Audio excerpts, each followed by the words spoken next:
This video, how to identify subject and predicate.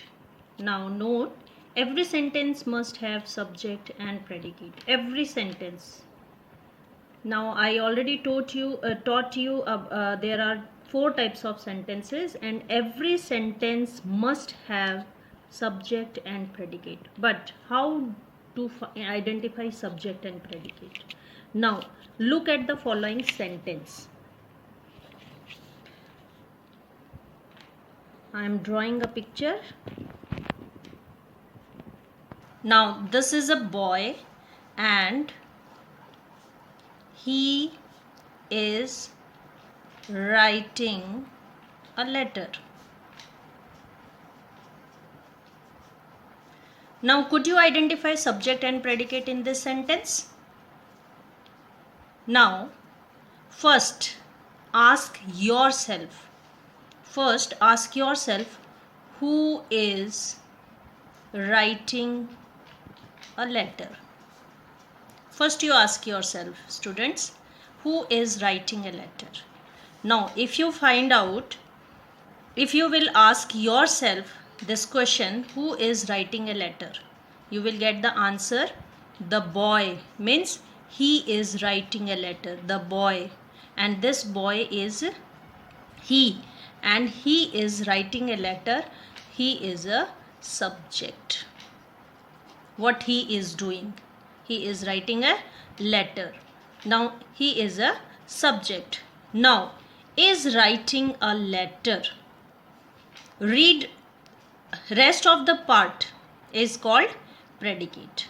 Now subject is he and he is writing a letter. So very easy. You ask yourself the question, who is writing a letter, and you will get the answer, the boy. He means he is writing a letter, he is the subject, and the rest part along with the verb is writing a letter is the predicate. Is that clear, beta? Now look at the following more sentences. Imperative sentence. You know na imperative sentences. What are imperative sentence? Can you tell me?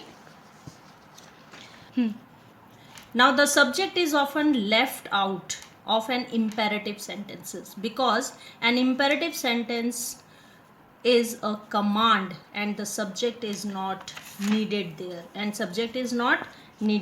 Imperative sentence, can you tell me? Like sit down, like go there. So these are imperative sentence and here subject is not needed. That's why there is no subject. But how is possible? Because on the top it is written every sentence must have subject and predicate. Now how you will find out in these type of sentences where is subject? Now ask yourself, who will sit down? Ask yourself, question is, who will sit down? Now what answer you will get? Yes, you will sit down only. You will go there only. So who will sit down? You. So sit down is the predicate and the subject is you. And in these type of sentence you subject is hidden. Hidden मतलब छुपा हुआ होता है. जो imperative sentences होते हैं उनमें subject always hidden, छुपे हुए होते हैं, because they are these are command, order. So these type sentences, they don't have any subject but they have hidden subject and that subject is you. First you ask yourself, who will sit down, who will go there, who will come here, who will bring water for you. You will get the answer and that answer will be the subject of this sentence. Is that clear, beta? I hope you all have understood the topic subject and predicate.